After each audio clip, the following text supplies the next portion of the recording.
Good evening, everybody. Welcome. Welcome here tonight at Pakhuis de Zwijger for the program The Art of Resistance with tonight's topic, the art of healing. Tonight has been organized by Afri-Spectives. For those who want to, please join them on or follow them on Instagram to also keep updated on future and upcoming events. Tonight we will explore together with me, Fazl, Charisse, and Kuda, the role of bodily awareness and the bodily experience in art, in which all the senses are combined. In a westernized art world, there has been major focus on the visual, fine arts, film, photography, sculpting. Music have all been pillars of art that receive more attention than more attention and space than other art forms that engage in the other senses. Dance, of course, is an art form that relies heavily on the bodily experience. But through conversation and hopefully also together with you, all of you, we would like to explore that. We first want to start with Fazl. Yeah, the word to you. Hello, welcome everyone. Very nice to see you here. Yeah, sorry, I'm gonna sit a little bit like this. So you found a little piece of paper and a pencil on your seat. And I would like to invite you to do a small writing ritual all together. And I will shortly introduce this writing ritual. It's a moment for us to arrive in our bodies, to set an intention by connecting with our ancestors. So I'd like to invite you to think about which ancestors you would like to write to. And it could be ancestors in your bloodline, of whom you know their names and their personal histories, but perhaps you also do not know their names and their personal histories for many reasons. So find a way for yourself then to still address them. Perhaps, for example, for myself, I connect strongly with a lineage of women who forcefully had to leave their children behind. I do not know their names, yet I would start my writing in that kind of way. You could also choose to even connect or make a writing in which you explain that you do not have a desire to connect with particular ancestors, which also could be for any reasons. Keeping in mind as well that our ancestors were human beings with their good practices, but also not always so great practices or even very awful practices. And in this writing, I would like to invite you to express an emotion or a feeling that you have in this very moment, or perhaps that you have already with you for a longer period of time. And in this space, you can also break with this linear conception of time. So perhaps you even want to talk about an emotion or a feeling that you are seeing for yourself in the future. So invite yourself to think also about time differently than just something from past, present to future, but breaking that altogether into something that's called cyclical time or infinite space and time. And you're also invited to ask a question or make a request to your ancestors, relating again to any notion of time, something that happened in the past, something that might happen in the future. And the last element which could help you in your writing is a promise or a sacrifice which you would like to make. And that could be something that is very material. So perhaps you want to donate money, for example, to a specific cause, or you would like to give up on a particular habit that you have that is non-material, but which you would like to give up on. This writing I call an act of materialization. After this ritual, you have a space also to create your own act of dematerialization, of letting go. Often I do this myself by burning the piece of paper, but maybe you find another way for yourself. Also to allow yourself to not hold on to that what you're writing, but allow it to transform or resonate it in any other way. So yes, you may please write for a few minutes and then I will come back to you.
You may slowly finish your writing and may perhaps also accept that the writing is never finished.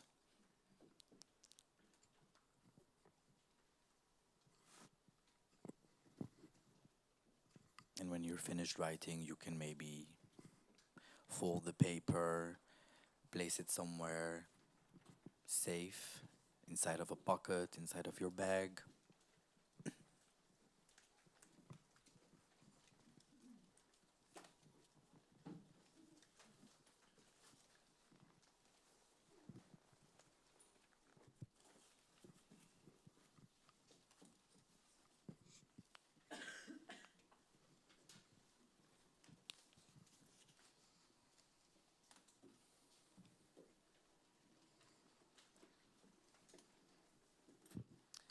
And then I would like to invite you to stand up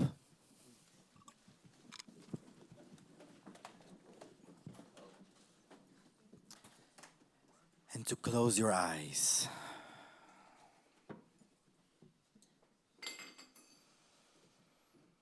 Close your eyes and breathe. Breathe.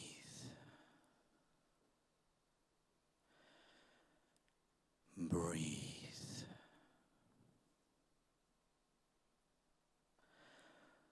Focus on the colors of your breathing,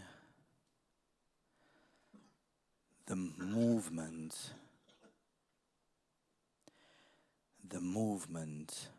of your breathing,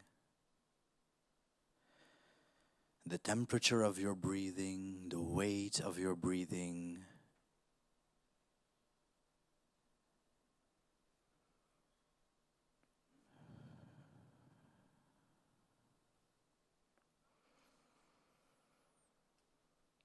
Where does your breathing travel? Where does your breathing move? Does it move in your throat, in your chest? Does it move all the way towards your belly, your hips, your knees, and perhaps all the way towards your toes?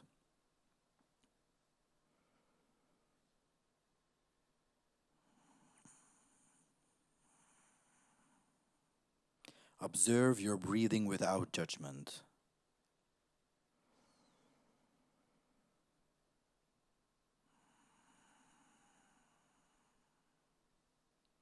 Now place your left hand on your heart and your right hand on your hara, your belly button, the space of your umbilical cord, the space where we all have been connected with our mothers, our ancestral lineage.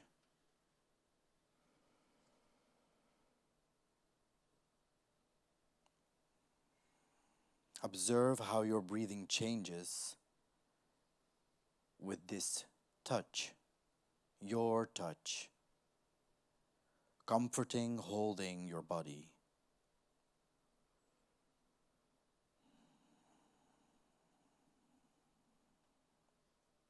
Connecting with the moment of writing, those two hands which have just been writing to your ancestors. Visualizing how you place this intention inside of your heart and your hara. Visualizing how the warmth of your hand places two small fireballs, the size of a small seed, inside of your heart and your hara, holding that intention, holding the writing to your ancestors.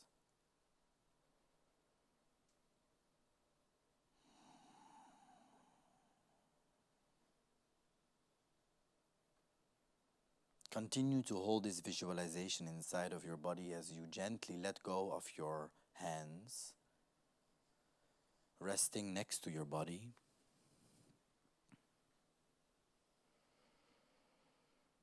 And as you gently open your eyes,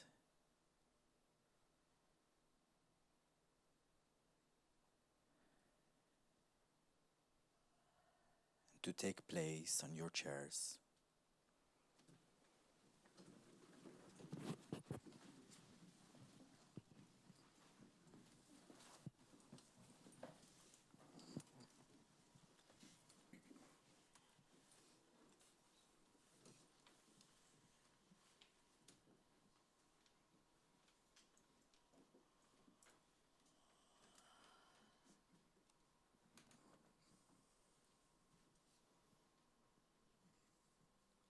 Thank you very much.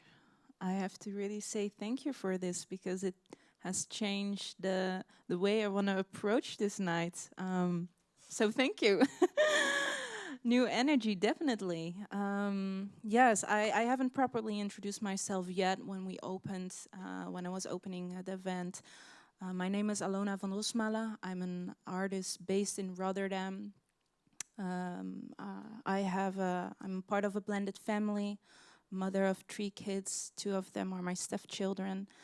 And for the past few years in general, and I think this is perhaps for most parents as well here, trying to juggle motherhood, my art practice, and also knowing that, in the past few years we had Corona, so I had to do a lot of home studying with my kids as well.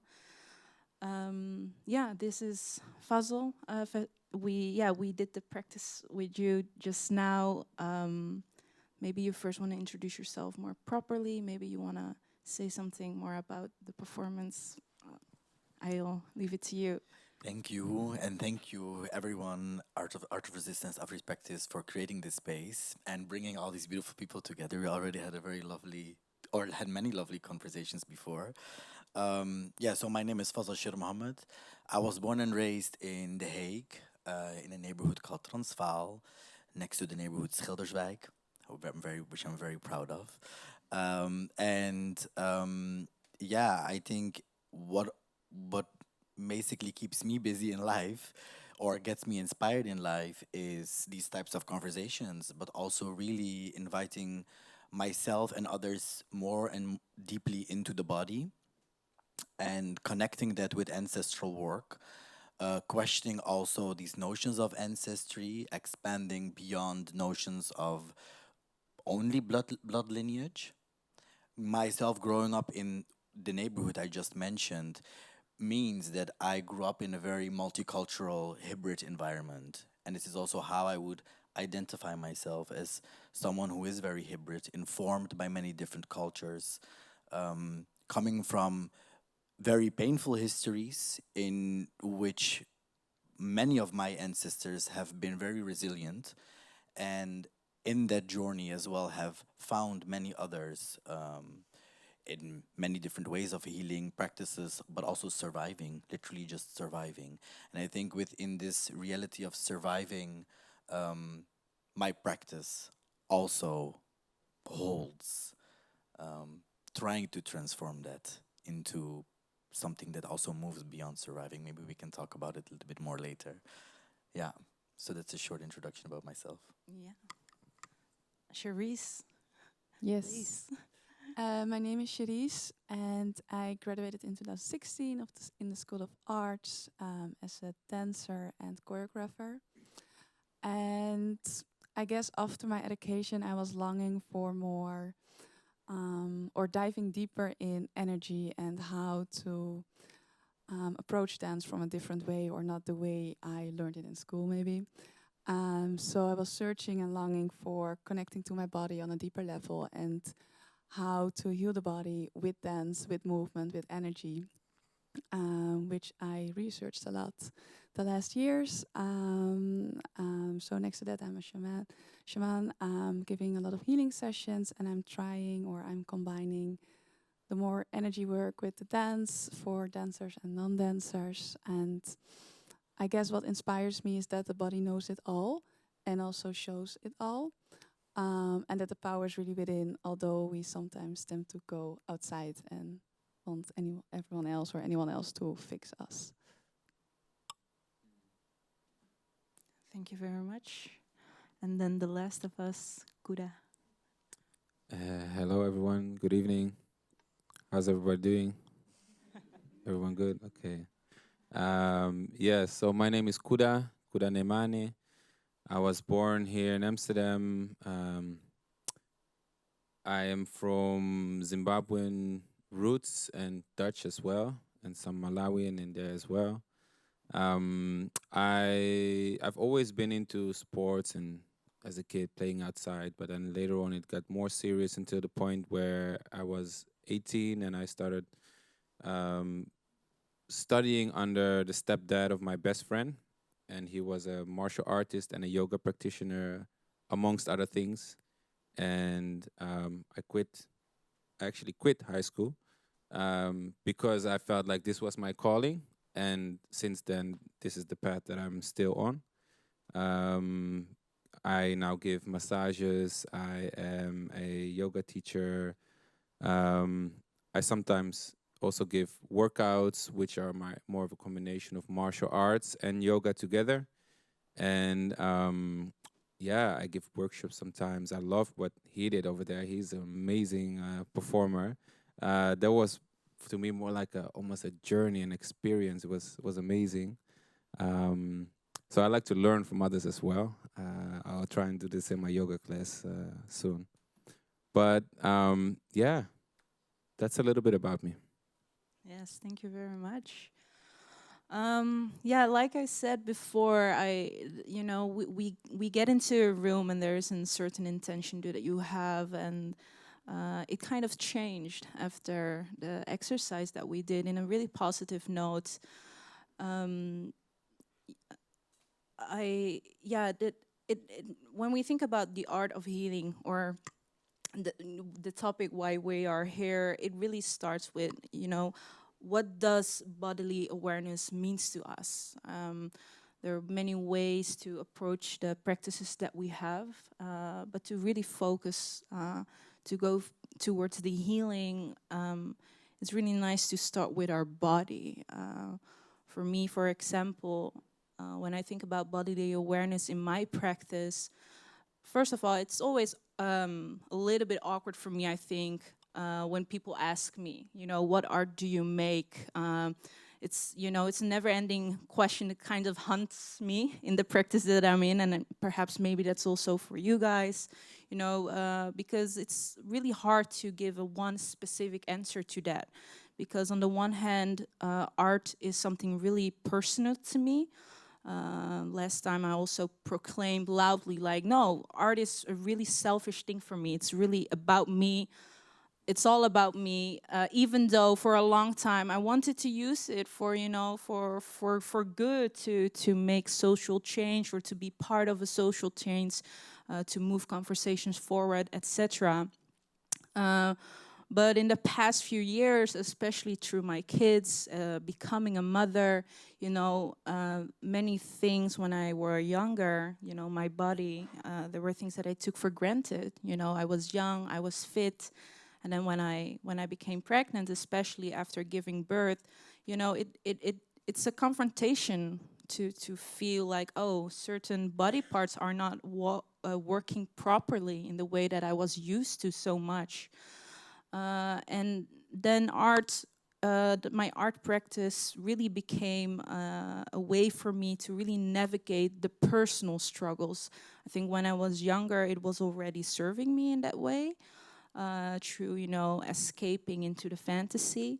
But as I grew older, a little bit wiser, also a little bit more critical towards myself, but also to, the world that we live in, it also became a way to express myself in ways that I wasn't really, or I didn't know how to. I think art was an exciting medium for me because I saw stories told in a way that were either really familiar or really intriguing, to know that they were told in a certain way. It was really sometimes uplifting, empowering, etc. But in the past few years, it's been really personal. So it's really hard to then try to tell people what is my work, what do I make. One of the things that you maybe, for example, see right now on the screen is a project that I've worked on in the past year. It's about motherhood. And again, it's a really personal story. And I started, as a mother, or as an artist who becomes a mother, often there was an assumption that perhaps now I might use my kids, for example, in my artwork. I would incorporate them as part of it. But it's more like an identity crisis for me, to be a mother, because I was working so hard on my individuality. Who am I? This is who I am. This is who I want to show the world. But then having a kid really kind of like, what? I didn't, I wasn't, becoming a mother became spontaneously. It's not something that I was waiting for to happen, for example. So bodily awareness for me is really like tuning in, like, where am I now? How am I doing? Why does my back hurts the way it does? Why do I feel I cannot enter a space? Why do I feel anxiety rising up? Why am I ventilating? Stuff like that. And also, mental health. Where am I? Where's my mind? And this is something that I am, practicing within my work, which I cannot show to others, which I do not post online, which I cannot really, but it's something that is personal to me, and I do see that it works within, the realm of art, so to speak. That's how I would describe it. But then of course I look to the three of you who do, you guys are, your practice is about, your body, and it's really intriguing. But still, I do want to know, what does bodily awareness, means to you guys? I will go. Um, I think it's connecting to my body, and with that being able to also connect to the people around me and the people I know and don't know. As I feel like when I am connected and when I understand where I am in that moment, I am able to listen to myself, to understand myself, and therefore also I am able to be vulnerable and to really connect with also the other person. So for me, bodily awareness is really about tuning in as well, connecting, and listening. Yeah. Nice. Um, yeah, bodily awareness. Um, I give massages already now for a while, and oftentimes I see myself. I mean, I'm a massage therapist, but I actually help people become aware of their own bodies. And the way that I found that it works is that, especially when you are people come to me and they have pain in certain areas, and usually when we have pain, we want to go away from it, right? But when we want to heal something, then we need to actually stick with it a little bit and look at it and clean the wounds that you might have, so that they can later on feel better. But for that, you need to get into a state where, yeah, you really have to feel what's going on there and dare to ease into your body, breathe into it slowly, and then from there, through the awareness of what's actually going on in your body, the release instantly takes place. So let's say, oh, we're sitting here in the room, and I tell you, oh, try to be aware of your shoulders, and all of a sudden, you're like, oh, I was not aware that they are tense. And this is a very easy example that we all know, I think. Um, and this can go a lot deeper. You can take that all the way into, well, other body parts, just like we just did now, into the heart and the hara, and um, but it can also be like in a daily basis where you're just standing at the cashier at the, I don't know, at the supermarket, and all of a sudden you realize you're too stressed, and you're like, oh yeah, I can take a breath, I can be aware, and then flow on easier. And I think that's how you can take bodily awareness and use it in daily life. Practice it in a specific time, get better at it, and then in daily life you will have a tool that you practice that you can then call upon. Yeah. Of course, all of this resonates with me. I feel that we are speaking the same language. I like that. The way I would give words to the same thing that you are all saying, I think, is for me deep listening to the body. And maybe perhaps in this reality, I think so many people talk about being tensed and having tensions, and it's a language that I also use then to actually go into the body, because I think that I mean, I want to invite people to think about tensions as something that's very layered, but also something that is not really only bad, right? It's information. That's why it's deep listening. Where in our bodies do we hold tensions, but also how did it arrive to us in the very moment because of a very particular situation? Do you hold tension from someone else in your body, or do you hold this tension already for a longer period of time in your body? But perhaps also you're holding tension inside of your body that moves beyond your physical existence, right? Ancestral pain, ancestral tension. But this journey of trying to understand where and how these tensions come about or how they even shift in our bodies can be activated in many different ways. And one of these ways for me, I think, in my practice is that I am fascinated, I would say, by what in very restrictive terms I would formulate as a state of trance, right? And in my practice, I'm very much informed or inspired by several traditions, several spiritual traditions, Sufi traditions such as Zar and Gnawa, whirling as well, really altering a state where you invite your body into a different dimension in which you also can allow yourself to understand your body as something that is really part of something bigger, something larger, something that spans through time and space, and thus is connected with everyone and everyone else.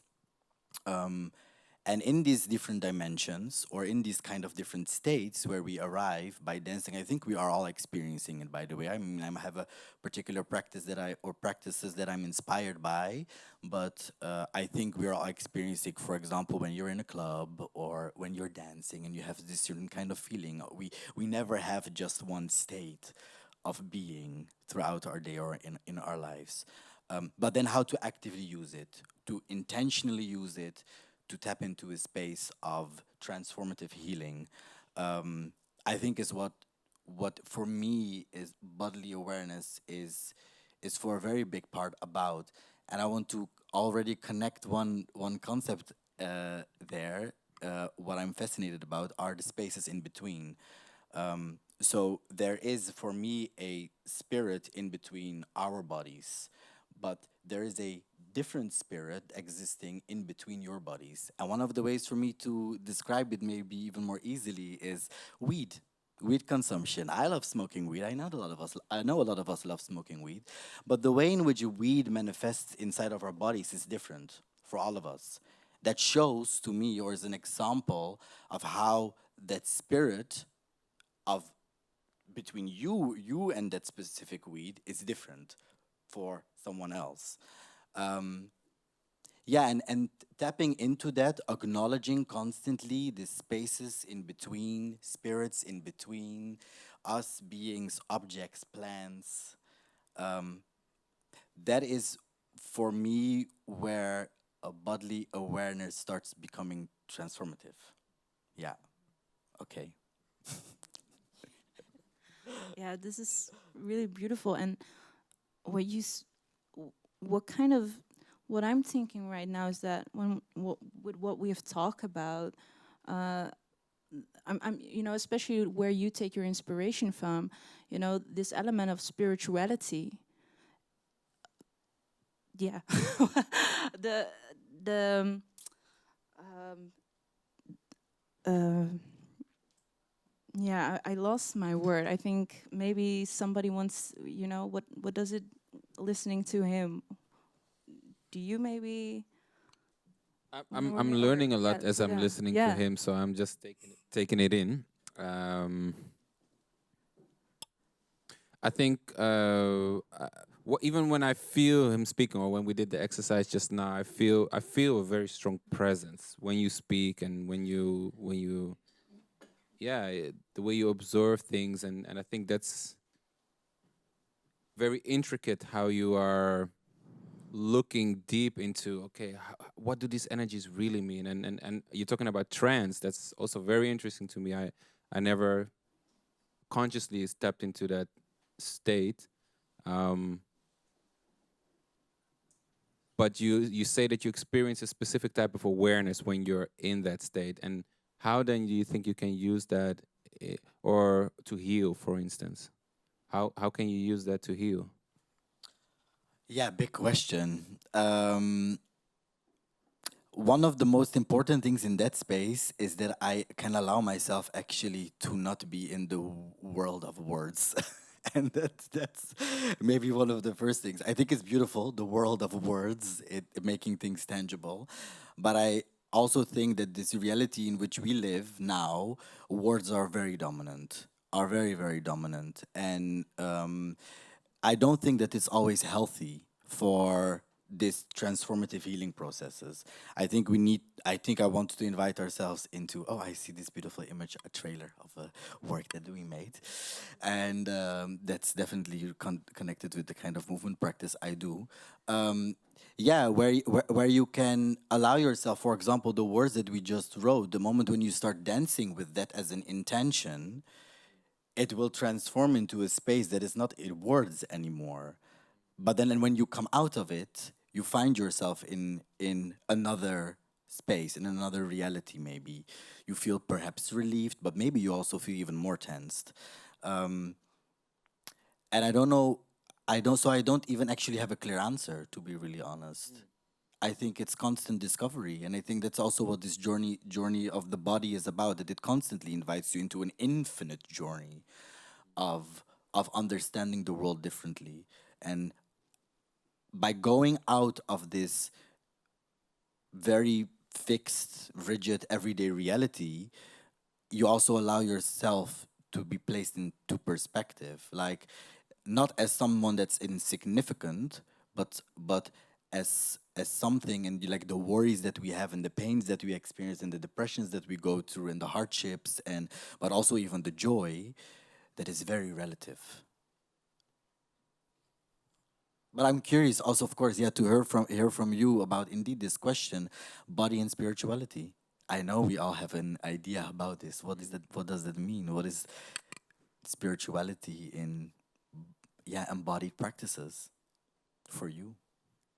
I just want to connect on what you just shared. I think if I connect all what you just shared with how I experienced it and how I see it, then having all these white spaces or like the in between spaces is also a way of allowing ourselves to go, or at least for me, allowing myself to go into this trance state. And when I'm there, it's actually a relief because there is like you are more in your subconscious mind, meaning that we don't need to know the how and we don't need to have all the answers, which means that actually body can just do its work.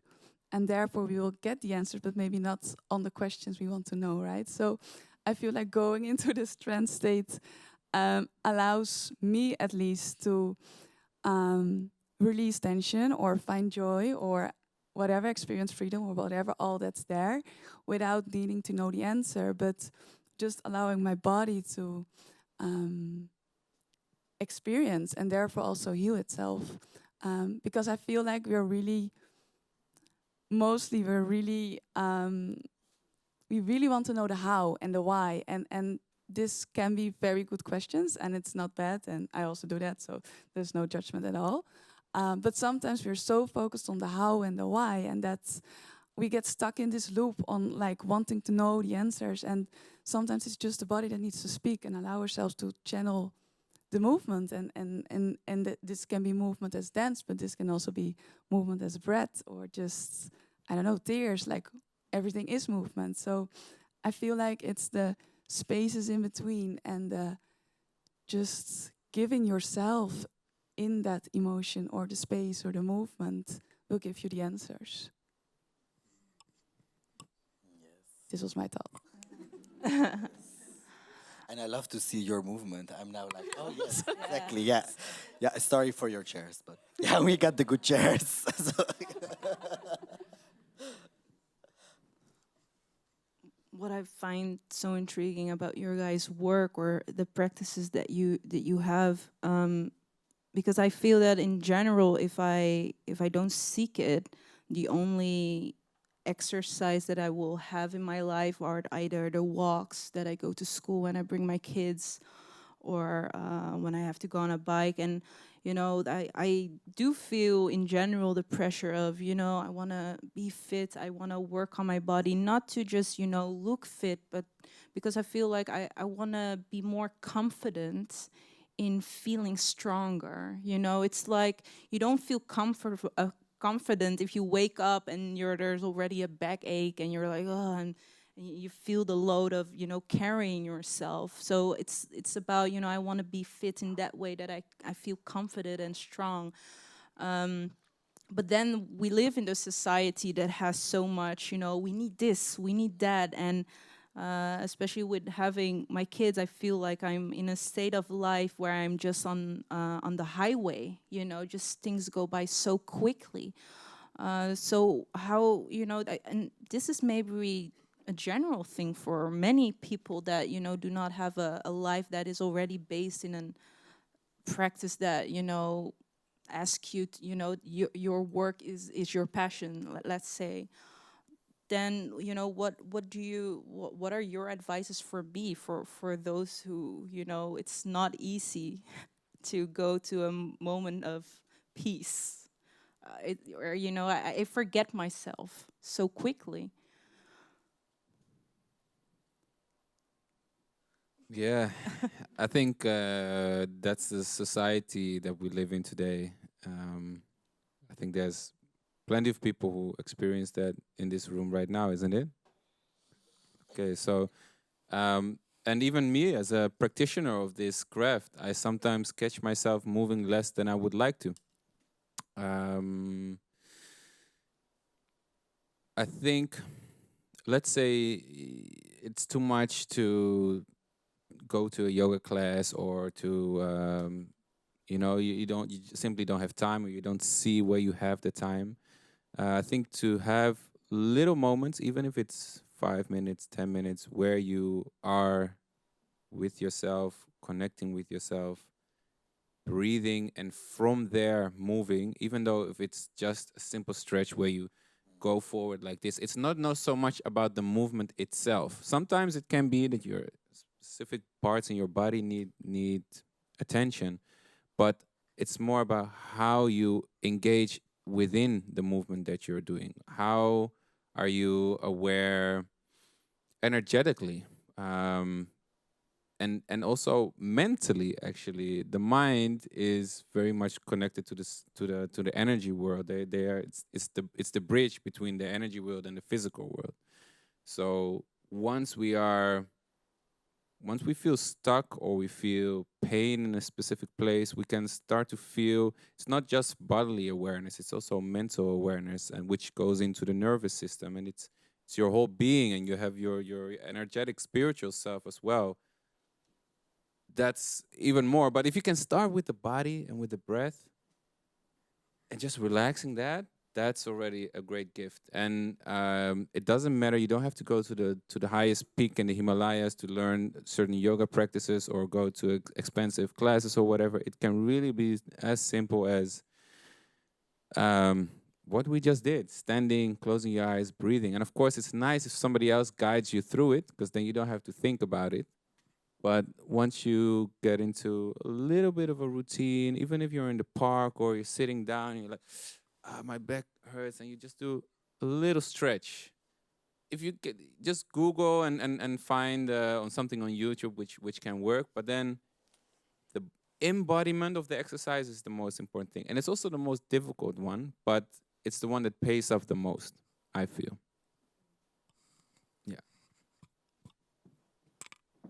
And I think, like there's this, we often think that we don't have time. And if we look at our days, that might be so. But actually, so I'm someone, I have a morning practice and I like to do it for 2 hours. I don't have kids. But I do have things to do, right? So I still have my things to do. And I can say to myself, I don't have time for this, and it takes too long, and la la la la, and I want to sleep more. But actually, there's like a huge difference when I don't do it and when I do it. And when I do invest in myself, and it doesn't have to be 2 hours, it can be like 10 minutes, like really, it can be 10 minutes, in which you, I don't know, 5 minutes movement, 3 minutes breaths, 1 minute meditation, or whatever you want to do. But if you just take those 10 minutes every day, you have like this daily check-in moments, you will see that your life, or like your energy, will flow in a different way, and it actually will generate more time.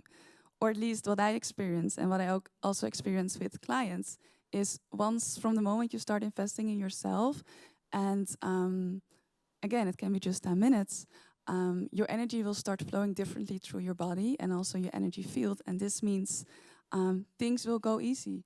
Like you attract more things, and it's like sending out and then you will receive it, right? So it's this giving and receiving, and it starts within.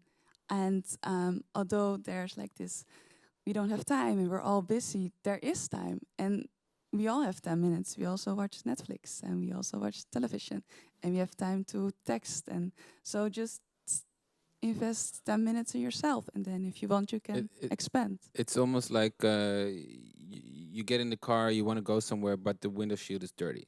But you have to go there, so you go quick. But if you take just a little bit more and you clean it off, you'll realize the journey itself will be easier. And actually, it seems like you have more time, but yeah. And maybe at some point you're like, those 10 minutes are actually not enough. And then you will go to the 2 hours. Yes, yes, yes. And then it becomes 15 minutes, and then 20, and then 30, and before you know it, your kids are like, when is dinner, you know? Yeah. They come to join you. They come to sit and meditate next to you. Exactly. Or in the meantime, they learn cooking themselves. So that's also great. You know? Work on Yes, yourself, like how I work on myself. But what they're saying totally, of course, resonates with me. I think what is also important, because I found it interesting how you narrated this, right? This feeling of waking up in the morning and then having this pain. I think, first of all, don't be judgmental about it, right? It's like you wake up, and if you wake up every morning with, oh, shit, I feel like shit again. And like, why is it like that? Is it ever going to stop? Like, this is this mental mindset that you have. It's like, okay, I'm feeling like this. Maybe I can try to understand, as of course, doing it's in the small gestures, but also like trying to understand where this comes from. And you already described very much where it comes from, right? So what can we do also in our everyday life habits that we already have, that we know that are actually unhealthy?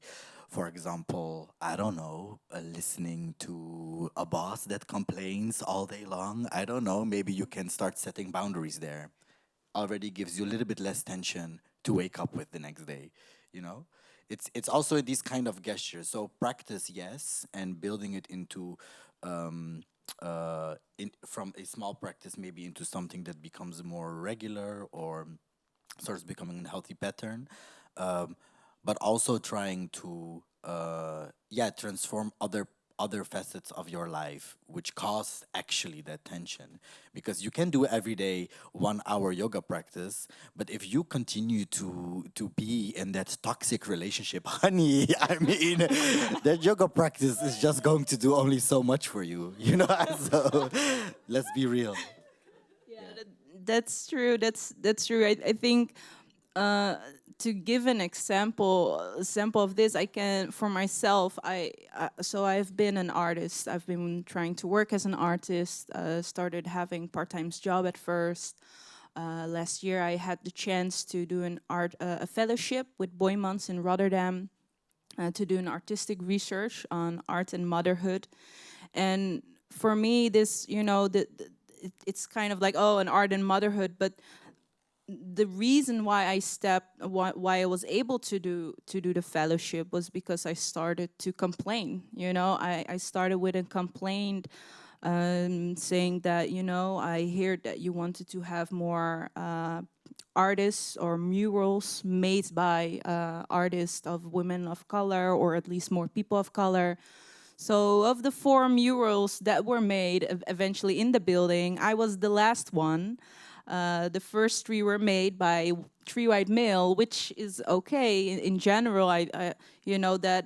What I mean is more like my project on itself was okay, but I was at least triggered to have a discussion like, oh, you wanted to have something changed, but why this? And one thing led to another, and then eventually I was able to do this fellowship, because I felt like, as a mother, I already kind of feel like things go by quickly, and it's kind of hard to reach or to go with the same speed or in the same direction as my male colleagues.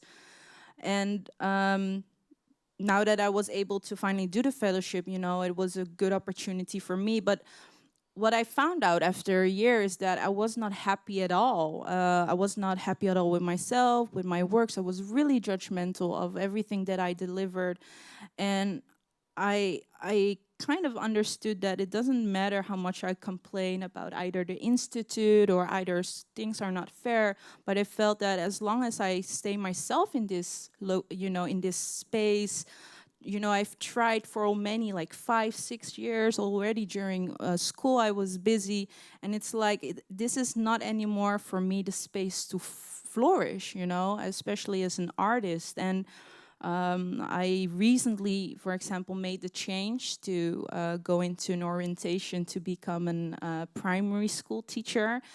And at first, it was like a step down. Like, is this me giving up? Maybe, like, because there's a certain anxiety that comes up when you go into another, in a change of a phase.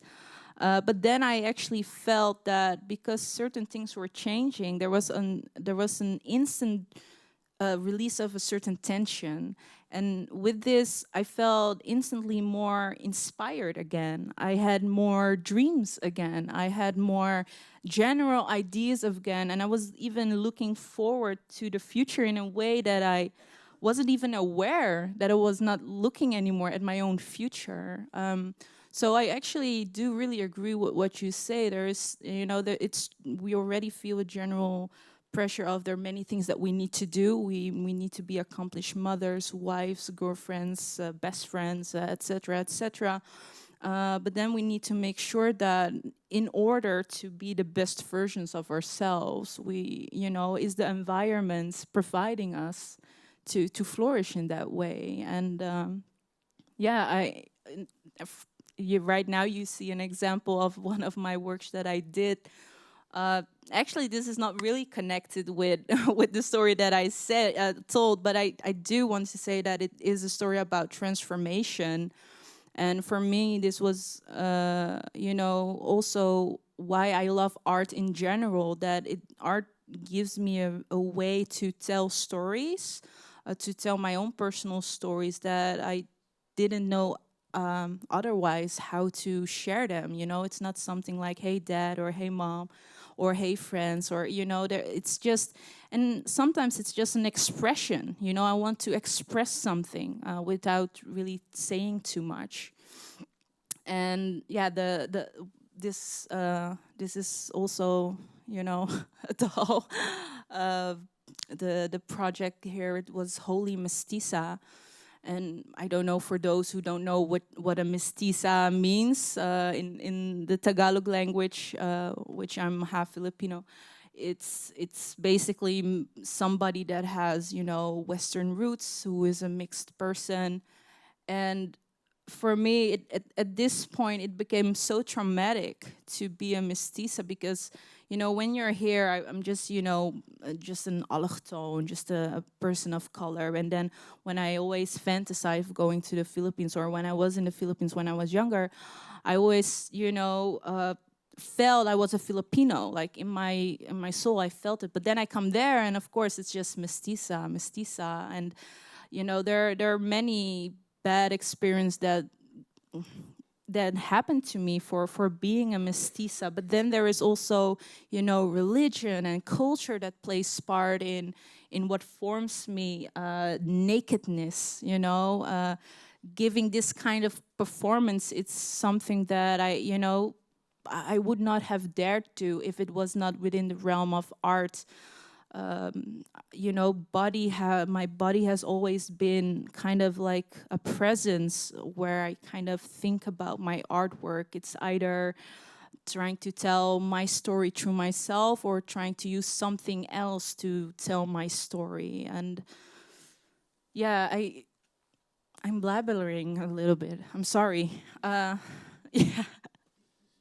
maybe somebody wants to chip in. Is there maybe a question from the Oh. crowd? No one?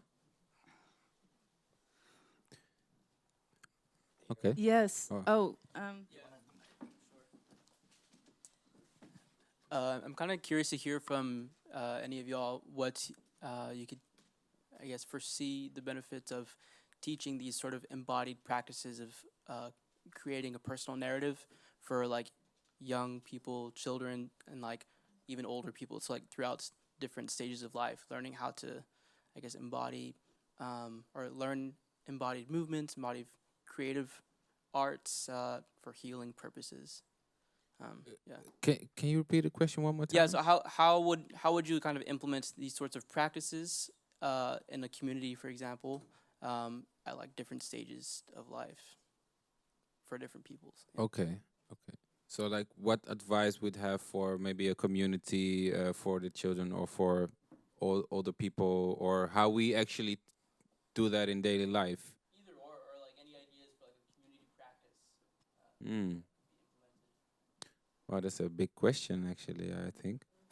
Um, and if you have a quick answer, Not a quick answer. mean, but yeah. I will try to keep it short because community is a very important aspect in the work that I do, and different stages for me is then I think more connected with the needs of particular communities.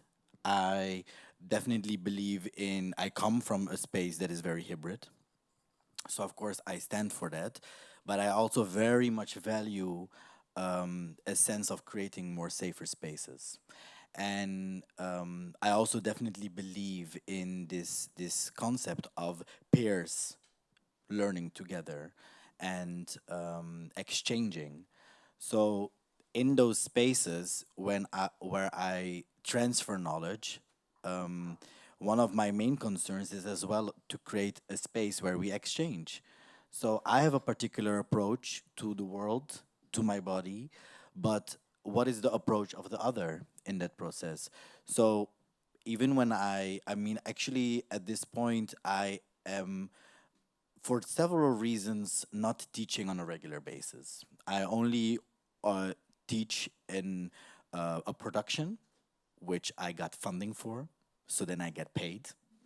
And then I can also even pay the people that I invite to work with me in that process. At the moment, I'm busy with a project mostly focused on these questions of community, healing, and plants, or the spiritual power of plants.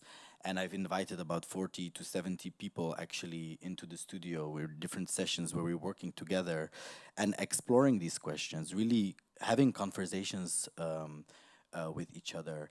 And another form where I, of course, also share is when I get invited into a space. But when I get invited into a space, there's already as well a kind of they have created a certain base of from where to gather people that create together a safer space. This is a mode of working for me that aligns best with my energy. Of course, there are many different ways of teaching and practicing, but I am trying to be very careful with this notion or idea that I am coming to just give. I think I want to live more in a world where we are becoming more aware of what is the reciprocal relationship that we have. I give, but what do you give back? I mean, you give me something, but are you aware of you giving me something back? Yeah, so I think that's how I approach this question. I think on a dance base, I approach it the same. I work with funding and then I can pay my dancers, etc., etc. And in a more serving community way, I also worked a lot with children and teenagers with difficult backgrounds. And I think what is the most important, I'm not sure if I'm really answering a question, but I think what's the most important is creating this safe space. And then actually there's not really a need of changing what I do somehow. So for me, what I do, or like when I guide like workshops and masterclasses, it's the same when I do it for adults as for teenagers or for children, because as long as you can create a safe space, the people that are in your space, in your workshop, they're open. And when they're open, I don't want to say you can make them do anything, but they are willing to try and to experience. And I was really in shock almost, because I had a group of kids. They were between 6 and 16, which is already like a huge group. They all had like, or age difference. They all had like difficult background situations or home situations. And I also always end the workshop with eye gazing, which is like looking in each other's eyes for 3 minutes. And it was so beautiful to see because they actually realized there was like this little 6-year-old girl, and she was like, it's actually very scary to look in someone's eyes, and but it's I saw the other person, and I almost needed to cry, and I was like, this is also what I get when I do it with adults, but it's the same for a 6-year-old. So it's sometimes we try to create like these different approaches to different types of people or ages, but actually we're all the same, and it really doesn't matter how old we are or which background we have, as long as we have this open approach and this safe space. It's all possible, I feel. I think I can also make it like a full circle with the question that was asked, and that is that, you know, when we started your exercise, I from what I remember, I wrote down, who are you? What did you go through? Can you please help me, guide me through the universe, you know, give me signs. And then what I wrote down to let go was, you know, I want to let go this need of control to feel safe and secure. So it's kind of like to give to answer your question. On the one hand, is like giving you new tools, or giving, you know, even myself, you know, the advice that I gave, that people have given me, were like certain practical tools, like start your morning routine like this, or just make sure to get up and be there, you know. But then I also kind of recognize, you know, I need to really let go what you said, the judgment that I have, you know, the fact that I already failed with something just by waking up. And looking now back, I'm 31, I do feel that, you know, instead of just saying, you know, oh, let's create a safe space, to that if there was a safe space to really name things like, you know, you're allowed to be sad, you're allowed to laugh, you're allowed to fail, you're allowed to show everything, show that you wish you don't, you know, the things that you wish to not show, and to really, you know, specify what does it mean a safe space. You know, for others it's the physical, you know, safety, for others it's the idea of that whatever I say will not be judged. Yeah, so, you know, there are things that we can do, create a safe space, and then also tune in with yourself. Like, what do I need? You know, it's always nice if you're able to help others with you know, with the skills and the experience that you have. But I also try to tune in now to know that, you know, there sometimes it's not just that. Sometimes it's things like, oh, but you're already doing so good, you know, you're here, and welcome, and thank you, and oh, you inspired me, and to let, you know, also just even voicing myself, when something is inspiring, to just say that and not be like, oh, somebody is inspiring me, but I'm just too shy, or I'm ashamed. Maybe, you know, this person isn't waiting for my compliment.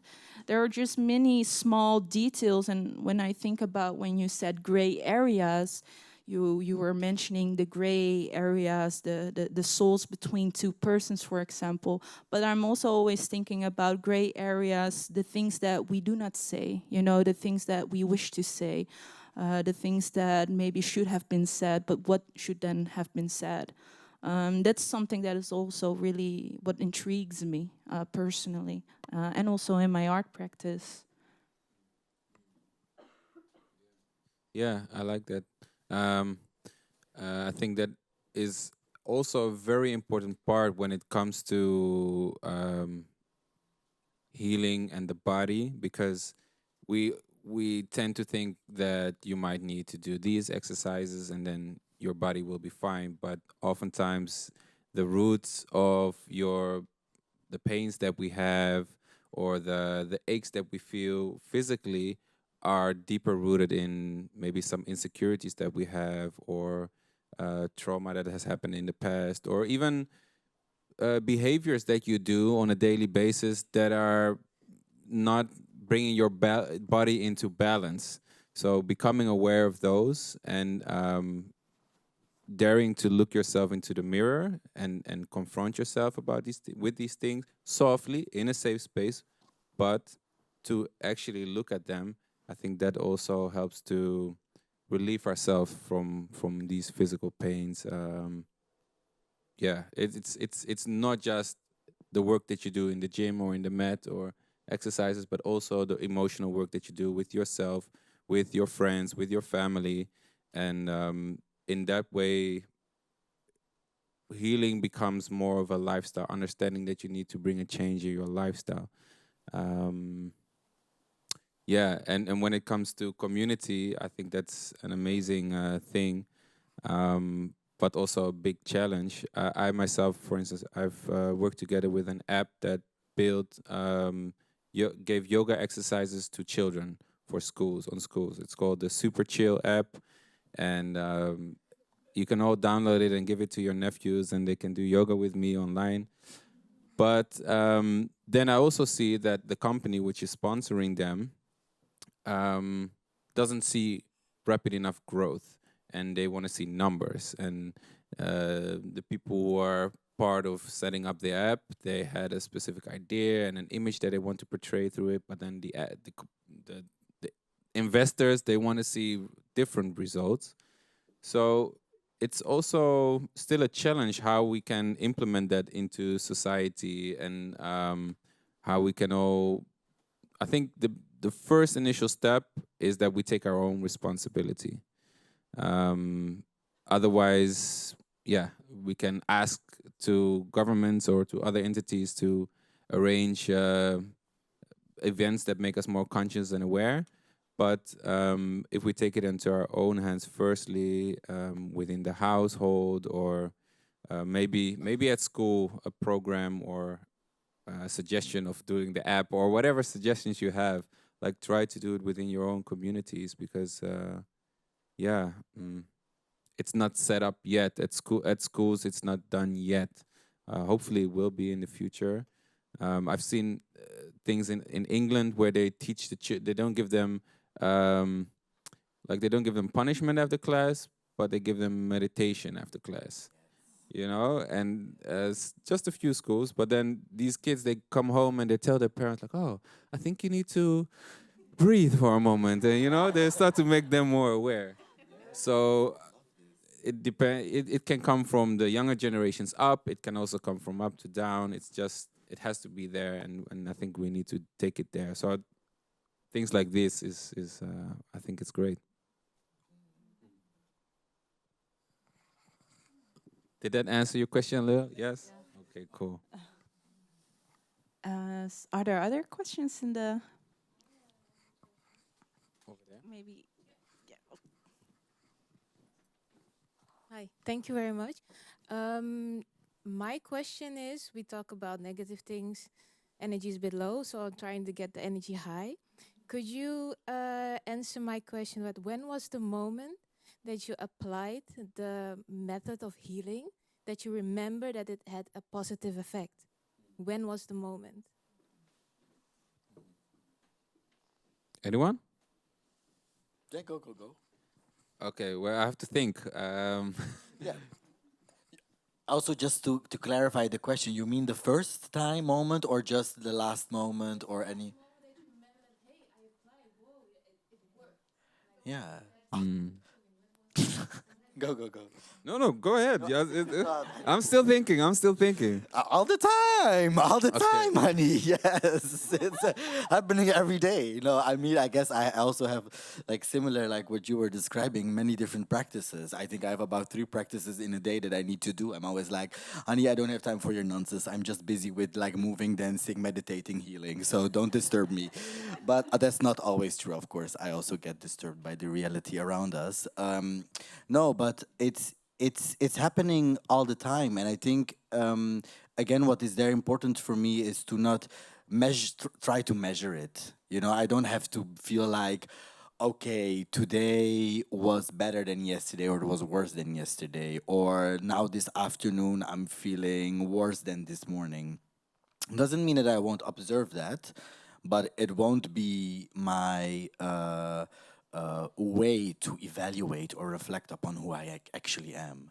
You know, I think what I love to feel in my everyday is that there's constant transformation and shifts of my energy, and also in the spaces around me.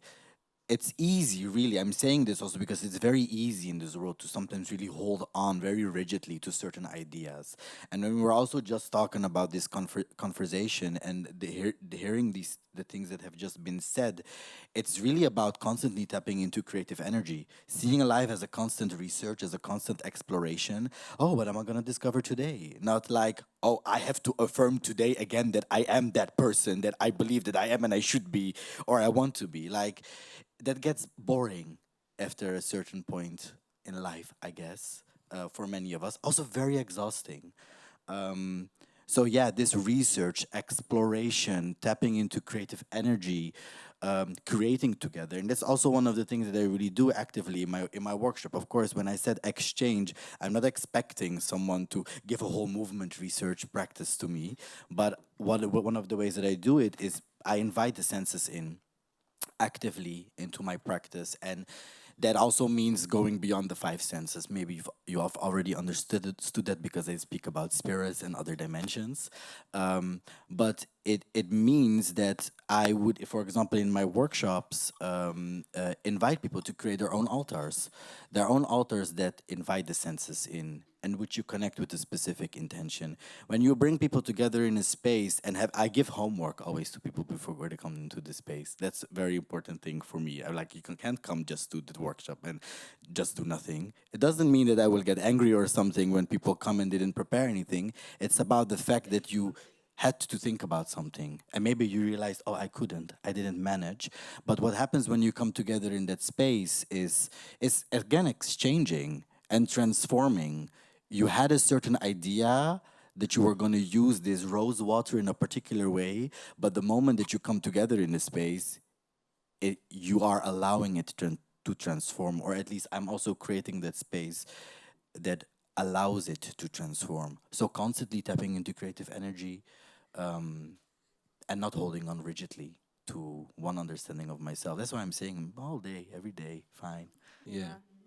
I like the question. I had really had to think about it, and even now I can't really remember. For instance, when I turned about 18, I quit high school and I started going to classes 5 days in the week. So I was still going to school, but I was receiving other trainings.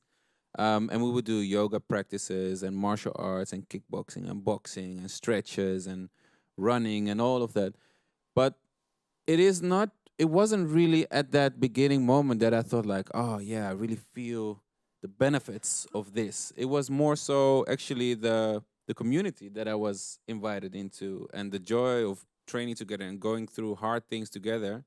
Because yeah, the trainings were actually quite hard and sometimes painful and uncomfortable. So only after a while I started to notice, oh, one day I remember we were moving, helping our trainer move stuff from one house to another, and I was putting something in the car, and I stepped like a big step into the car, and he's like, "Oh, you got more flexible." And I saw myself standing there in almost like a split. I was like, "Yeah, actually, I did." So those are the moments that I really noticed it at first, and still today, there's moments when I feel like, oh, um, I might not feel so good, and then I do my practice, and I feel better, and I'm happy about the fact that I gave that to myself. Or I once had I give massages, but I don't receive so many. But that's why I remember the few that I had. So there was once a massage I got from a guy, and I received the treatment. It was a Thai massage treatment. I don't know if any of you know what Thai massage is, but it's basically you are doing yoga without you having to do it. Yeah, they call it yoga for lazy people. So I was being stretched all directions, and I was like, okay, this is nice. Then we took a walk to the park, and we spiritual people like to dance in the woods, so that's what we did. we were dancing in the woods, and all of a sudden, I felt like, whoa, my leg can really kick high, man. So those are moments where I really felt the benefit and power of the work that I do. So, yeah.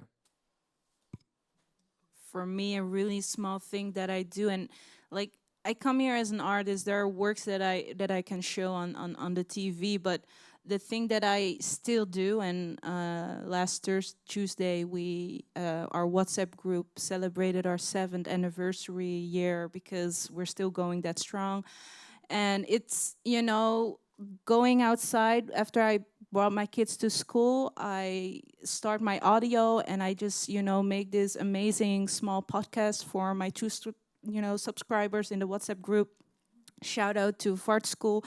That's the name of our group because it started in when we were in school. And it's like, hey, good morning, how are you guys, blah blah blah, I've been thinking about this lately.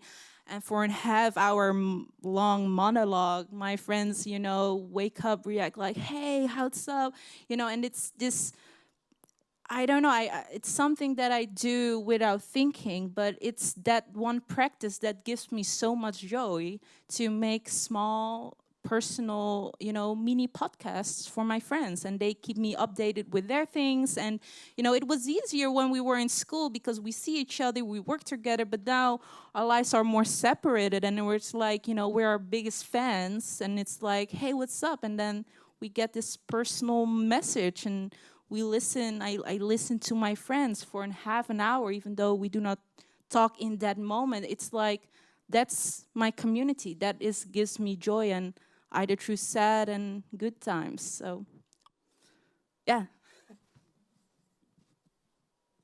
I would also say on a daily basis, and not that always working out, but I think there was like this moment, and I can't grab the exact moment, but it is like this moment when I started changing the way I thought.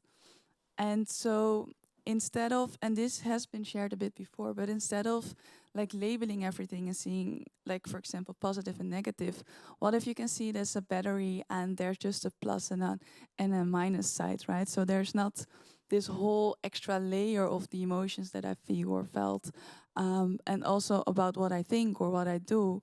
And this for sure is not always working because we're still human, but it helps um, to have more compassion, or at least it helps me to have more compassion towards myself, and also in the things I have less judgment, and that helps me to also celebrate the smaller wins and to don't see my healing journey as something that's somewhere far away and that is difficult to reach, but to be able to celebrate like the smaller things, and when something changes or when I make a different choice or a different decision, that's already the healing part. And that can be something small as take a walk in nature because I'm longing for it, or saying no to an appointment or whatever. It can be something really small, and then it starts with the smaller things, and then at some point I started to realize that I also apply it on the more bigger things and on the negative emotions, let's say, or whatever.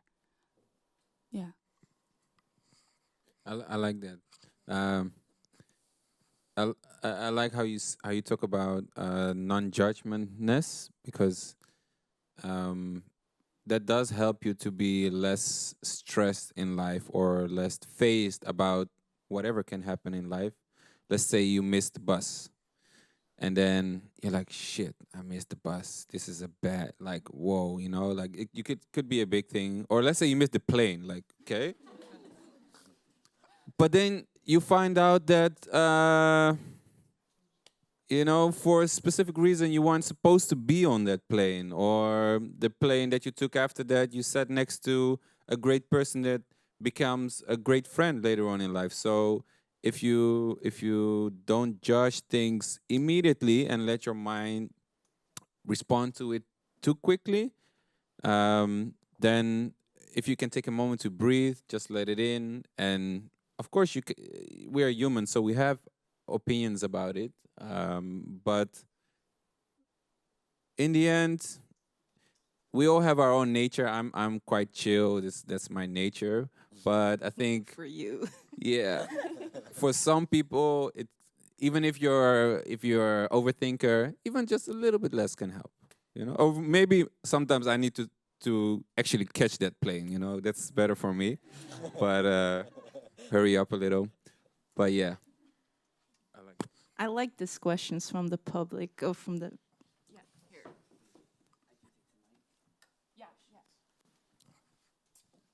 I have a question.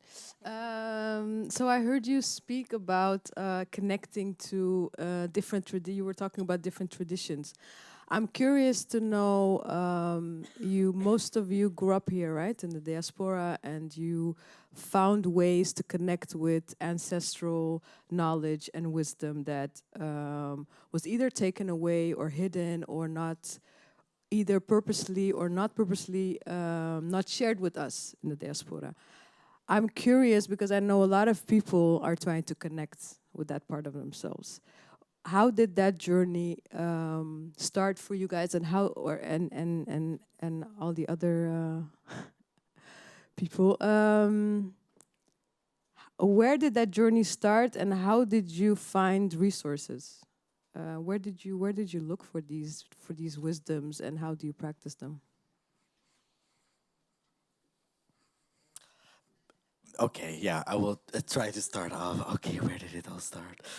I mean, I think growing up in many different communities, first of all, and still being connected with the communities I grew up in, also, of course, transformed, never it just stayed fixated, but kind of respectfully being in this process of constant exchange. You know, there is things that we've already automatically been doing. I mean, you're cooking together, you're exchanging herbs and spices, but you're also exchanging knowledge about how to heal yourself in certain ways, even if it's the most simple things, such as like, oh, maybe you should use chamomile to just steam yourself when you have a cold. You know, like these kind of things. And my grandmother told this to my nanny, actually, just say nanny, my mother's mother.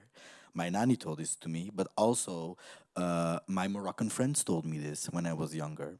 So that's a way of understanding already at a very young age that ancestral knowledge, that I consider ancestral knowledge belonging to a lineage, also is existing elsewhere. And that I think opened up a space for me to not be very rigid in life about no, this practice only belongs to me and only to us. It again, as I said, there is knowledge, a lot of knowledge that just is housing inside of this big, huge ass world, everywhere, but also inside of our bodies. So a lot of these things, of course, I went on to a specific journey of my own, and for example, the particular dances that I already used to do when I was young with my friends, who are often also Muslim, I started to connect more with people later on in my life that I did not necessarily grow up with, but that also grew up with those practices, but then have also started to place it into a kind of movement research context. So particularly Gnawa and Zar and whirling, they are traditions that these people then have started to transform, I would say, within that would be meaningful within this everyday reality and this context. And at this point in my life, I'm also, since I'm still connected with these communities and these people, and thankfully my friends are still seeing me, like seeing me as also for the person that I am, there is this moment of also me connecting them with that particular knowledge that I've gained coming from their traditions. People like also want to just shout out some names: Khalid Ben Gharib, Saida Naid Bouda, living in Paris, Morocco, from Algerian Moroccan descent, and inviting them, taking them with me to workshops. But also when I go with them into the spaces where we would find each other, where we would usually exchange this knowledge in our living rooms, just dancing, putting on some music, inviting an instrument into the space. That's the moment where I also start giving back. But even opening up that conversation as well. I'm not. It's not just happening organically. I think a lot of this happens organically, but a lot of it is, I mean, a part of it now is also just actively having conversations about it. What does that mean? In a world where we should definitely have conversations about cultural appropriation, and in a world where actually I think many of us are deeply traumatized by the fact that people are stealing our cultures and are appropriating our cultures and traditions and practices without acknowledging them. This example that I'm giving then becomes a very, I think, beautiful reminder that exchange has always been there. Stealing is a very particular way, and that's not exchange. And you can feel when that happens. You know, the space gets tensed. People start asking questions that become more painful than actually verbindend, connected. Yeah, exactly. Um, yeah, and of course, I have many other stories, but I think this is one particular story that I wanted to share now. Yeah.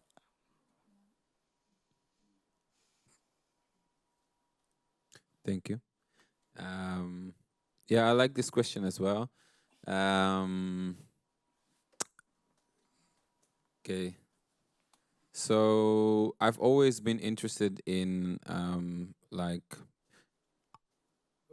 whilst I started my journey of training and doing yoga and these things, I also was inspired or pushed by my teachers to also investigate different topics from different corners of the world.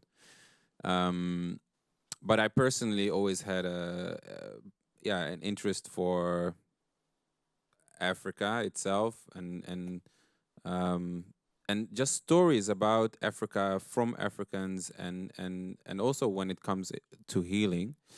Um, and I did most of my research online through YouTube and yeah, some books, but most of it YouTube. And you have to do a lot of digging, but there's a lot of gems out there if you get into a certain track. And what I liked to find, one thing that I really enjoyed is that there is apparently, because I'm practicing yoga, but there's apparently a great connection between the practices of India and Africa. You could say Kemet, or even the rest of southern Africa. And I guess, you know, movement and understanding how the energy flows in the body, this is something that happens throughout all of society. Yoga is just very popular, but in South America it was done as well, and also in Africa we did it. And we had, maybe we didn't write down all these books because a lot was lost or a lot was hidden, and but these stories are still out there, and it's for me it was very healing to hear about stories about, for instance, the Kundalini, which is an energy they speak of in yoga that rises up and down your spine. And in Africa, apparently, they also knew about this, and they call it in India they call it the snake. In Africa, they call it the worm. But it's about the energy and about the thing itself. But it is nice to hear it from a perspective that I didn't hear about it from, yeah, didn't hear from yet. Um, Yeah, and I was taught by a Surinamese trainer as well, and he taught it in a way that I also think that things were taught back in Africa. We weren't set down. Okay, maybe Egypt later on there were a lot of students who were studying books, but the knowledge that I now I'm finding is also being passed through orally. So it was a lot of sitting and listening and talking and cooking together. And while you're cooking, you're learning how to cook, but also hearing stories and understanding how these things work. And I think that's a very, very African way of doing things. And maybe not even African. I think all cultures, they have it, but Western culture, even if you look at Western culture in Africa right now, it sometimes takes away the depth of connection and of passing through information. It becomes more cranial instead of hard. And I'm happy that I got it taught in that way. In the right now, yoga is like a traditional, popular thing. You can go to India, you go for 2 weeks, and you come back. You're a yoga teacher. But I really, put a lot of time into it, and it was really a devotion. And I think that's also traditionally a way of showing that you're actually interested in it. You just said you don't allow your students to come if they didn't do their homework. No, I'm kidding. I'm kidding. I'm kidding. I'm kidding. But it's good to also have that. So yeah.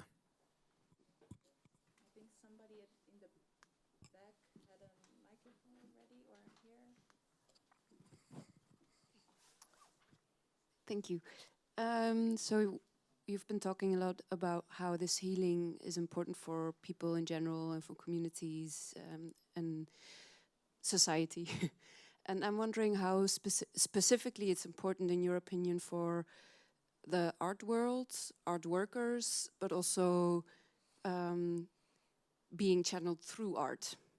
Because now we've been talking a lot also about therapy and coaching and working with people, but how does it function as an artistic form? If maybe it's put in a weird way, but sorry. Yeah, go. Oh, you need. Yeah. Yeah, I forgot. Wait, again, can you phrase it one more time? Simple for just one sentence, and then. So, how does it relate to art? So both, how does healing become an art form, but also how is it relevant for art workers, maybe for their also for their self-care, maybe, or in other ways, or the art world more generally, because you also refer to this how in Western art it's so focused on the visual, etc. For the specific form, I wouldn't really know, but I definitely the work art, the sort of art that really inspires me are often conceptual works. But to give, for example, an example is that people have written, and this is also a theory, but the practice of unlearning, for example. We have taught about how, for example, does a journey look like? What is, for example, success? How do we have an idea of what is success, for example, and then we measure ourselves. That we give value to that. So if we become famous, if our works get so much likes, then we that's in general that I think right now is how we measure, for example, success.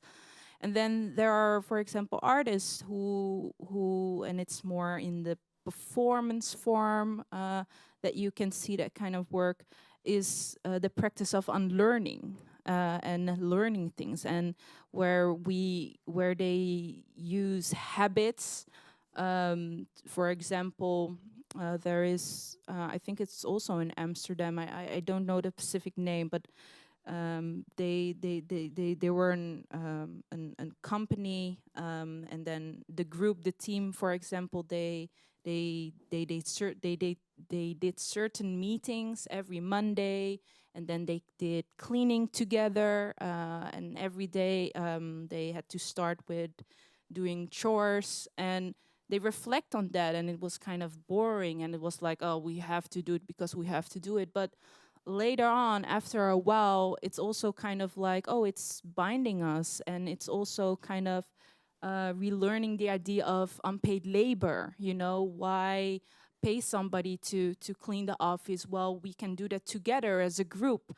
And it's not as simple to like, oh, we give it and then a miracle would happen, but it's the practice of let's do something, let's start with a certain ritual, let's start with a certain habit that is really unfamiliar, but if we commit to it together, then let's see what happens. Are we able to transform something? Are we able to make change? And then it becomes a space of experiencing, and also to step a little bit outside of your own role and expectations, and just go into the state of doing.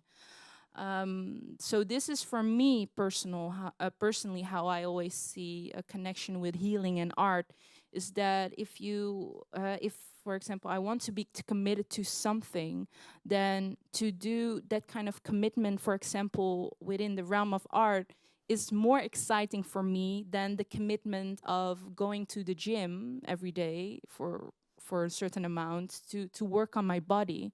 I'm triggered in that way more than in another way. But I do see then how healing comes, and it's those kind of stories that for me are really interesting and really inspiring, both artistically but also really personally, on a personal level.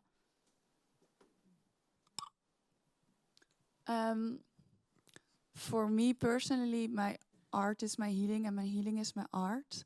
And but then, like the last project I created together with my sister, we really went deep with the dancers. So we really asked them to go into their emotions, go into the pain, go into the pleasure. It has been shown a bit here before, but in a healthy way. And I think for me personally, it's needed to do that in a healthy place, and also being able to hold what's coming up for them. So in that sense, for me, it's important to heal in the art world, or to heal in my practices, as I am also able to support my dancers in that point to move through something, and then show that, and show it over and over again if there are multiple performances. So is that clear? I lost my thoughts. Yeah, it's supporting and it's healing through the process, and through the whole repetition and the rehearsal period, I guess, and being able to hold them, and allowing them to go there, but then in a healthy and safe space. And I think when I'm just asking them to go there, but not being able to, when something comes up or something arises, not being able to hold them, then it's becoming dangerous and toxic. So I guess in that sense, for me, it's important to have the healing aspect in my practice.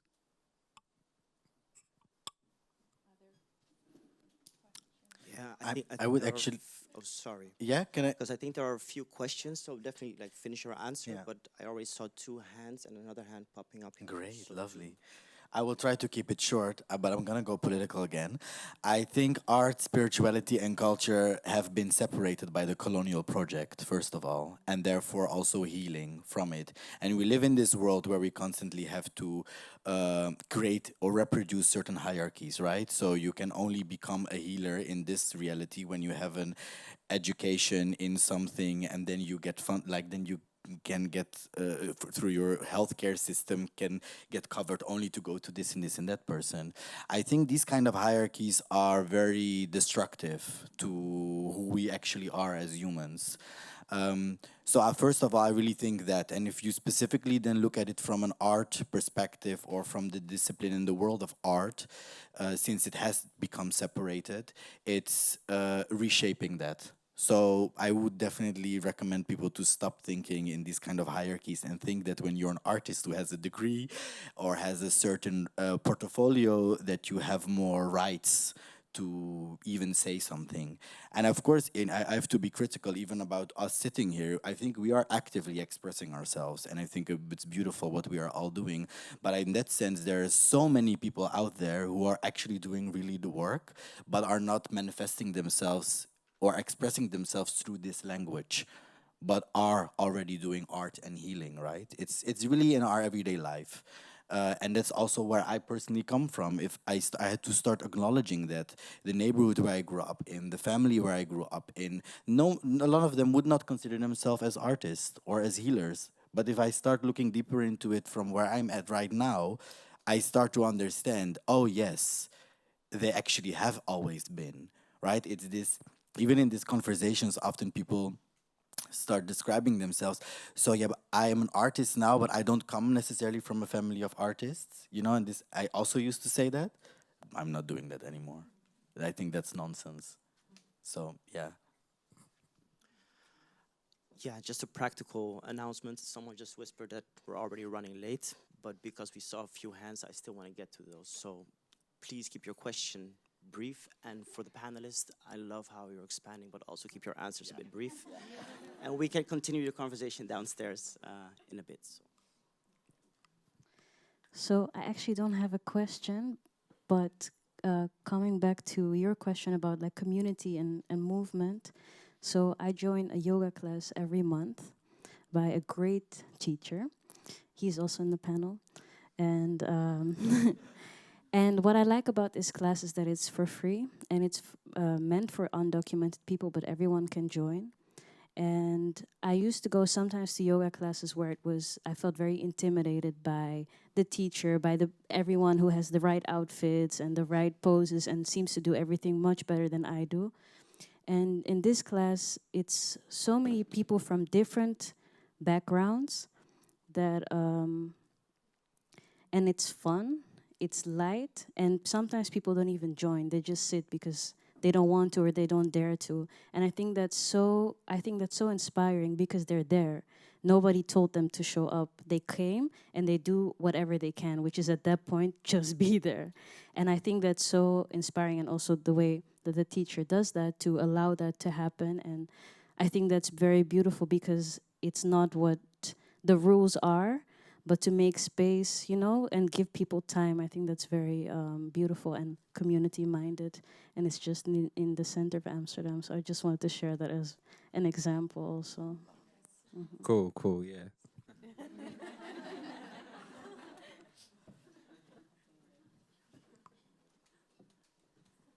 Hi, I just wanted to ask a question about how are plants, frogs, and all these ceremonies incorporated, and what is the importance to healing, because our ancestors used to do that a lot. So it kind of feels like society nowadays is kind of more awakened to the importance of using plants into the healing process and connecting more to our higher self, to our ancestors. And I want to know your thoughts about how that plays a role, or is it just yoga and dancing enough for you to get connected and heal? Thank you for your question. Yeah, you said plants and frogs and what? That was funny. No, I know what you're talking about. For other people who don't know what she's talking about, okay, everybody knows. So, yeah, I think right now it's very popular.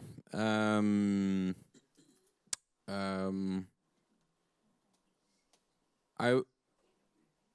reading a book now by an African shaman.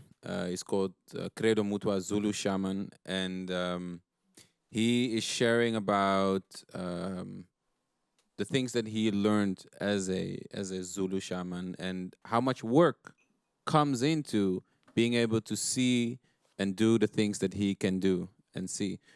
We can see, oh, you're sick there and there. Your grandmother wants to tell you this and that. You need to walk every day or whatever. But he's not taking something and then getting the information and then telling you. No, he's done a lot of work to open those channels, basically. And it is true that those people who have done that work, they can sometimes use that to basically break open, the top of your head and just allow a lot of information to come in. And those things that stick, they can then help you to explain, or maybe you even understand it a little bit better. But this is a very radical thing to do, and it can bring radical change. But I believe that the real substantial changes come from day by day practice. If you really want to speak to your grandmother or see the universe, you can actually go inside yourself, make the room dark, do calm breathing, and step into that trance state. But it takes practice, and then you are with the stars. And I'm not saying that I'm that efficient in that. I can see and feel other things, but I do think it's a little bit hyped. I don't want to say that it's that you shouldn't do it. I've tried it, and so I speak from experience. I think it's hyped, but I've also heard people speak of the great benefits that it gave them. So, with that being said, proceed with caution, I would say. Yeah. Plants, all plants have spiritual power. So tap into all plants. Don't only think about plants that you can consume and take in you quick fix and then buy, like you said. So yes, and of course, let's be respectful still also of the painful migration histories of many plants into the land where we live now, like a lot of us also have. I think in the same way that we're trying to be mindful of our pains that we carry with us in this reality, and also a lot of resilience, plants also carry that with them. So the way in which we use them here changes, but how? I think it's just a question back. Of course, yes, spiritual powers to plants. I'm doing a whole ass research on it right now. So exchanging a lot of knowledge with people. Yes, yes, yes. I'm also thinking about you and actually how you're using your creams. I actually wanted to ask this before. Like maybe you can share a bit about that. Because the creams and the like that you make as well, like they have a lot of natural substances, plants, Yes. spiritual plant power, healing, body. I also have a natural skincare line, toxin free. And I totally agree with what you both shared. I think it can have like great benefits, and I also did it and experienced it, and it gave me a lot. But also, it's not a quick fix, and I think, especially as it's hyped now, there's not always the aftercare that's needed. I feel, and a lot of trauma and triggers can arise, and if it's just hi, bye. You have to deal with it yourself, and that's, I think, not always as healthy as it should be. But again, I also know that it can have great benefits. But I think it's very important to take in mind where you do it, how you do it, and where it's coming from, and the intentions behind. And then connecting to what you just asked, nature has it all, and it can heal us. I mean, walking outside can already have like great benefits, and I think we all experience that. And I'm using more European plants and or essential oils in my products because it's more here, which I feel is more healthy for the environment. Anyways, it all, like even rosemary, I mean, it helps the blood circulation, so that's in our body cream, for example. So there's also a lot already here, right? So sometimes it's also maybe honoring what we have here and use that, and not saying that we can't use what's abroad, because I also do that. But I think it's all about balance.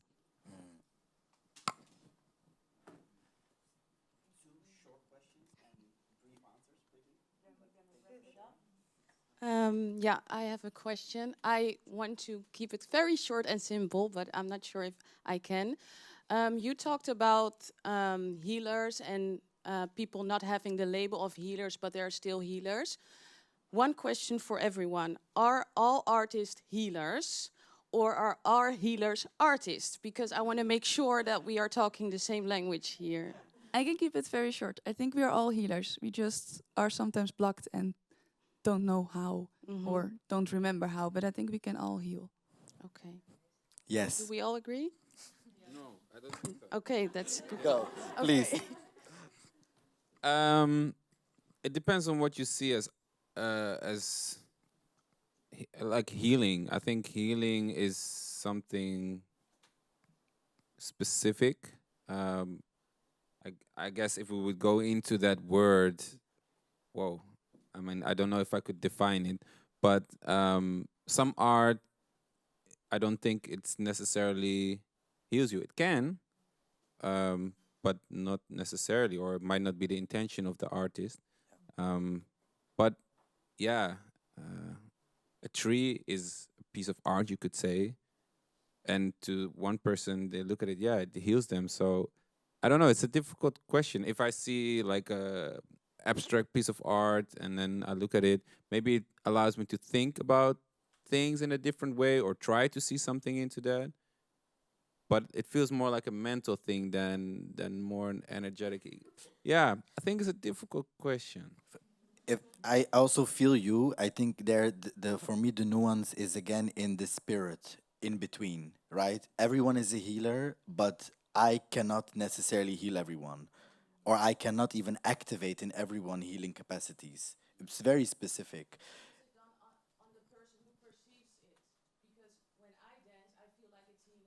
Yeah. Yeah, exactly. Of course, it's in the person, but again, it's in the relationship between you and that moment, also and the music. Because a certain music will activate certain spirits within certain people, but it will certain people get not any activation at all. You know? Yeah, it's just it's again, it's this spirit in between for me. I don't think necessarily. Yeah. The coincidence of, the right time. Oh, sometimes it's like the right time, the right moment, yeah. That's my brief answer. Yes. Okay. Yeah. One more question. Thank you. Was there a final question here? I saw a hand earlier.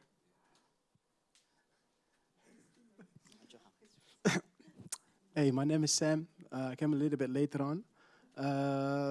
But I had a question because I find it a very fascinating subject and very inspiring. But a very simple question. When you express yourself through dancing, for example, what do you mean? What are you healing from? Are you healing from your past trauma injuries? You mentioned something about stress, right? Stress is a day-to-day, activity that happens. It's a symptom. It's a phenomenon that happens every day, right? There is stress, but it really depends how you deal with stress on a daily basis, right? Because some people know how to manage stress, but if you're disorganized, you don't know how to deal with stress. So what happens? You overstress on a day, right? So it's really your capacity, and how you deal with stress on a daily basis in order to, maintain a healthy lifestyle. Do you see dancing as a way of, as a coping mechanism, or the way you express your, explore your body, doing your arts basically? Is that a coping mechanism for you to deal with stress, or is it? Can you give an example? What are you specifically healing from? I don't think this has a short answer, but I will, I will try to keep it short. I feel your question has multiple aspects, and I'll try to tap into it briefly. So first, stress. Stress doesn't have to be negative. I think there's also a healthy way of stress. Just want to tap into that real quickly. I don't think dance for me is a coping mechanism. I think it really allows me to heal. And this can be anything, I guess. It really depends on how I tap into my body and in my emotions and how I'm able to allow that to move through me. And this, of course, isn't always possible. Sometimes I'm going with an intention and then it's not working out. That's also life. But I feel like when I'm truly able to tap into a certain emotion, I can, with the right intention, with the right energy, with the right music, I'm able to heal that in very short nutshell. Yeah, and for me, dancing is definitely partially a coping mechanism. Sometimes I just need to twerk for a few minutes to deal with some shit that is going through me. And it's not necessarily healing in that moment, but I need to do that.